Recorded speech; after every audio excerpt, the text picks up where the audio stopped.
ഇന്നത്തെ Tamil Nadu box office collection എത്ര? Marco ആകെ കളക്ഷൻ എത്രയായി? ഹലോ, മാർക്കോ എന്ന ചിത്രത്തിൻ്റെ ഏറ്റവും പ്രധാനപ്പെട്ട തമിഴ്നാട് കളക്ഷൻ റിപ്പോർട്ടാണ് ഇന്നൊരു വീഡിയോ ഭാഗത്ത്. വീഡിയോയിലേക്ക് മുൻപ് വീഡിയോ ലൈക്ക് ചെയ്യുക, ചാനൽ സബ്സ്ക്രൈബ് ചെയ്യുക. ജനുവരി മാസം ഇനിയും ധാരാളം ചിത്രങ്ങൾ OTT റിലീസ് ചെയ്യുന്നുണ്ട്. നമ്മുടെ ചാനൽ ഭാഗം പരിശോധിച്ചാൽ നിങ്ങൾക്ക് കാണാൻ വേണ്ടി സാധിക്കുന്നതായിരിക്കും. ഉണ്ണി മുകുന്ദൻ നായകനായിട്ട് കബീർ സിംഗ്, ജഗദീഷ്, സിദ്ദീഖ് എന്നൊക്കെ പ്രധാന കഥാപാത്രങ്ങളായിട്ട് ചിത്രമായിരുന്നു മാർക്കോ. ചിത്രത്തിന് ഇപ്പോഴും നല്ല മികച്ച പോസിറ്റീവ് റെസ്പോൺസ് തന്നെയാണ് പുറത്തുവന്നുകൊണ്ടിരിക്കുന്നത്.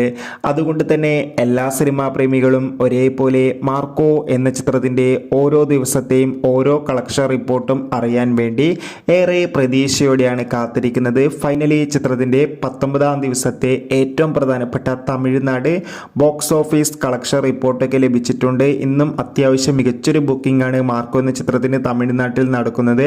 ഏകദേശം 20 ലക്ഷത്തിൻ്റെ അടുത്ത് വരെ ഇന്നും കളക്ഷൻ നേടിയെടുക്കാൻ വേണ്ടി സാധിക്കും. അതോടുകൂടി ഇപ്പോൾ മാർക്കോ എന്ന ചിത്രം വേൾഡ് വൈഡായി ഏകദേശം 105 കോടി രൂപ കളക്ഷൻ നേടിയെടുത്തിട്ടുണ്ട്. കാത്തിരിക്കാം.